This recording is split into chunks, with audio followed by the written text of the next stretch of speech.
Sa kuwang ito ng CCTV, makikitang binabagtas ng jeep na ito ang Quezon Avenue sa Tayabas, Quezon nitong Huwebes. Nag-overtake ito sa nakaparadang tricycle, kaya bahagyang kinain ng jeep ang kabilang lane ng kalsada. Ilang saglit pa makikita naman ang paparating na motorsiklo.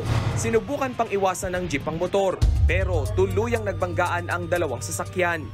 Sumemplang ang rider at angkas nito. Isinugod ang dalawa sa ospital pero nasawi ang angkas na babaeng grade 10 student. Sugatan naman ang rider.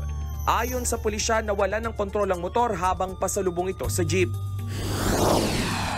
Sinuyod ng mga pulis ang remittance center na ito sa San Pablo, Laguna nitong Huwebes. Ang pakay nila, arestuhin ang isang lalaking dating nagtatrabaho sa isang real estate company.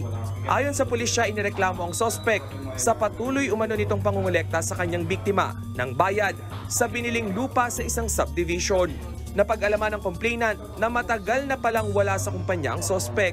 Nahuli sa entrapment operation ng sospek matapos nitong kunin ang marked money na pinambayad ng mga operatiba. Naharap ang sospek sa reklamong estafa.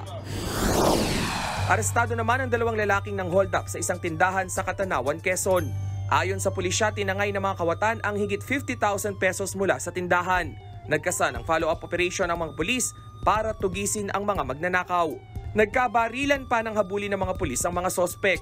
Nahuli ang isa sa mga sospek habang nakatakas ang dalawa nitong kasamahan. Nagpwesto ng checkpoint ang mga pulis sa Catanawan at Karatig Bayan hanggang sa mahuli ang isa pang sospek sa bayan ng Buenavista. Nahulihan siya ng 2 baril, mga pinatuyong dahon ng marijuana at isang sachet ng shabu. Maharap sa patong-patong na reklamo ang dalawang holdupper habang patuloy pang tinutugis ang isa pang sospek. Yan ang Frontline Roundup. Rainiel Pawid, News 5. Mga kapatid, Jess De Los Santos po. Iba na ang may alam at may pakialam sa panahon ngayon. Para sa tuloy-tuloy na balitaan sa Frontline kahit weekend, mag-follow at mag-subscribe.